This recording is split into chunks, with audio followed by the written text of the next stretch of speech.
Plongeons dans le monde captivant du travail social. Expose ton travail social est un balado francophone qui projette de vous faire comprendre le travail social. Je vous emmène à la rencontre de ceux et celles qui œuvrent pour le bien-être de la société. Bienvenue dans ce nouvel épisode pour démystifier le travail social en France.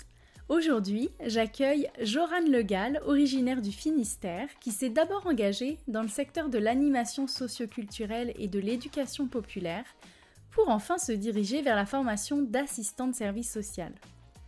Son titre en poche, il rejoint la région parisienne où il exerce dans le secteur de l'insertion par le logement, en participant notamment à la commission de médiation d'Allo de Paris. En parallèle, il rejoint l'ANAS, c'est l'Association nationale des assistants et assistantes de services social, et il entre au comité de rédaction de la Revue française de services social, ainsi qu'au sein du groupe Culture Numérique. Il décide en 2017 d'intégrer le conseil d'administration de l'ANAS, dont il devient président jusqu'en 2023. Joran, c'est un assistant de service social porté par les questions de l'accès aux droits fondamentaux. Il exerce d'ailleurs quelques mois dans ce domaine auprès des étrangers avant de rejoindre le secteur de la psychiatrie adulte où il est actuellement en poste. Bonjour à toi, Joran. Bonjour Stéphanie. Merci de ta présence pour qu'on puisse échanger sur le travail social en France. Je vais tout de suite débuter avec la première question. Est-ce qu'il existe une définition du travail social en France? Et si oui, est-ce que tu peux nous en dire un peu plus? Et oui, il existe une définition du travail social en France. Elle est inscrite au Code de l'action sociale et des familles depuis le 6 mai 2017. C'est une définition un petit peu longue, mais en substance, elle raconte le fait que le travail social vise vraiment l'accès aux droits fondamentaux des personnes, à l'inclusion, à la citoyenneté, à l'émancipation, à l'accès à l'autonomie, etc. Et le travail social est vu comme un espace dans lequel les approches, qui valorise vraiment des approches individuelles et collectives, du changement social, du développement social. Donc on retrouve vraiment l'ensemble des différentes approches cliniques du travail social, et notamment un champ pluridisciplinaire et interdisciplinaire, des principes éthiques, des savoirs universitaires, des savoirs pratiques, théoriques, et des savoirs issus de l'expérience des personnes qui bénéficient d'un accompagnement social et qui doivent être normalement associés à la construction des réponses à leurs besoins. C'est vraiment une définition qui s'appuie sur la relation entre le professionnel et la personne accompagnée, avec un enjeu de dignité de celle-ci. Voilà. Merci beaucoup. Je mettrai le lien vers la définition du travail social dans la barre d'information. Maintenant, j'ai une question un petit peu plus précise. Qu'est-ce qui se passe en France avec le vocable « travail social » ? En fait, ce qui se passe en France, donc, c'est qu'on a depuis 2017 cette définition du travail social qui vient poser une sorte de cadre juridique. Pour autant, le travail social, il n'est pas exercé par des professions ordinales. Il n'y a pas d'ordre, il n'y a pas d'acte réservé au sein des professions. Et il y en a environ 13, telles en tout cas, qui sont listées dans le Code de l'action sociale et des familles. Et en fait, elles sont de plusieurs niveaux très différents et de nature d'activité aussi très différentes. Et justement, est-ce que tu pourrais nous lister ces diplômes et formations du travail social ? Alors, pour les lister un petit peu rapidement, il y a des accompagnants éducatifs et sociaux, toutes les personnes de l'aide à domicile et les anciennes aides médico-psychologiques, les assistants familiaux, ce qu'on appelle un peu dans le langage courant les familles d'accueil, les moniteurs éducateurs, les techniciens de l'intervention sociale et familiale, et puis des diplômes niveau Bac+3, le diplôme d'éducateur technique spécialisé, le diplôme d'éducateur de jeunes enfants, le diplôme d'éducateur spécialisé, le diplôme conseiller en économie sociale et familiale et le diplôme d'assistant de service social.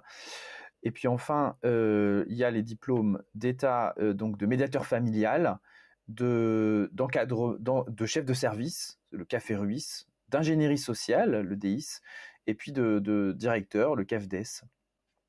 Et donc, on a ces diplômes qui forment une sorte de tout, mais dont les pratiques sont en réalité très différentes. Donc là, on comprend qu'il y a quand même 13 formations dans le champ pratique du travail social. Est-ce que tu sais combien il y a de travailleurs sociaux en France? Puis finalement, qui sont les travailleurs sociaux dans le langage courant ? Selon l'adresse, la direction de la recherche, des études et de l'évaluation et des statistiques, on serait dans le champ du travail social, on serait 1,3 million. Ce que l'adresse appelle des travailleurs sociaux. Sauf que le paradoxe, c'est que donc ces travailleurs sociaux, ils sont constitués pour leur grande majorité, en fait la cohorte est constituée pour sa grande majorité des accompagnants éducatifs et sociaux, c'est-à-dire les anciennes aides à domicile et les anciennes aides médico-psychologiques. Or, quand on parle de travailleurs sociaux, dans le langage un petit peu courant, et puis même dans le champ, dans le secteur, souvent on parle des diplômes d'éducateurs spécialisés, de conseillères en économie sociale et familiale et des assistants de service social. Et on oublie, en fait, dans la majorité, dans le nombre en tout cas, on ne parle pas du coup des accompagnants éducatifs et sociaux. En fait, on ne parle souvent que des diplômes de niveau Bac+3. Et donc on oublie que les directeurs sont aussi des travailleurs sociaux. Si on doit les nommer, on pourrait les interpeller en leur disant camarades travailleurs sociaux. Et donc ça crée un petit peu de paradoxe parce que ça empêche de penser le champ. Comment on peut penser un ensemble de pratiques quand ces pratiques sont aussi différentes les unes des autres et qu'on a l'impression derrière l'usage très polysémique du terme de travailleurs sociaux ou de travail social, en fait, des réalités quotidiennes extrêmement diversifiées et absolument différentes. Mais il y a un deuxième paradoxe dans le terme de travailleurs sociaux, en fait, c'est qu'ils bénéficient d'une deuxième définition, cette fois dans le code pénitentiaire. Il dispose en fait que les travailleurs sociaux, ça ne comprend que les assistants sociaux et les conseillers techniques de service social. Et donc on voit bien ici que le droit français, déjà, il a pas la même définition en fonction du code auquel on se réfère de ce terme de travailleurs sociaux et donc a fortiori de travail social. Une question que je ne veux pas manquer de te poser. En fait, depuis longtemps en France, on entend parler de la disciplinarisation du travail social, c'est-à-dire faire en sorte qu'elle devienne une discipline. Très brièvement, toi, qu'est-ce que tu en penses ? Imaginez ce qu'ont en commun une éducatrice de jeunes enfants et un directeur de maison de retraite ou une aide à domicile. Je pense que c'est un petit peu un défi impossible. Et donc je pense qu'il est difficile aujourd'hui de l'imaginer comme une discipline, vu sa diversité. Merci beaucoup Joran, je pense que tu en aurais beaucoup plus à dire, mais évidemment je t'ai demandé d'être assez bref à ce sujet. Je voulais revenir un peu sur la définition du travail social telle qu'elle est définie en fait dans le Code d'action sociale et des familles. Moi, j'ai vraiment l'impression de lire la définition du service social, c'est-à-dire le rôle, les approches, les méthodologies d'intervention de l'assistante de service social, tel qu'on peut le comprendre de manière générale en Europe, mais aussi qui fait vraiment écho avec le travail social tel qu'on peut le comprendre au Québec et en Amérique du Nord.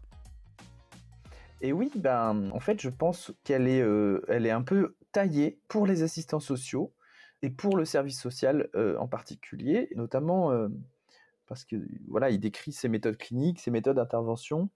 Et je pense qu'une aide à domicile, par exemple, elle va avoir beaucoup moins d'éléments auxquels se référer qui vont faire lien avec sa propre pratique. Je pense que c'est une définition généraliste qui s'adresse plutôt à des niveaux Bac+3, encore une fois, plutôt aux travailleurs sociaux qu'aux praticiens, qu'à l'ensemble des professionnels du travail social. Et je pense que c'est une définition d'ailleurs plus de service social que de travail social.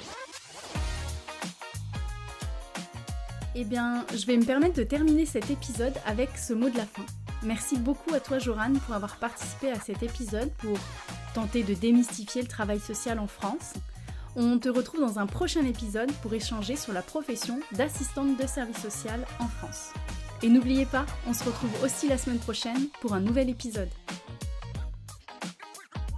Vous venez d'écouter un épisode du balado Expose ton travail social. Un podcast pour comprendre le travail social, vos voix rendent visible le travail social.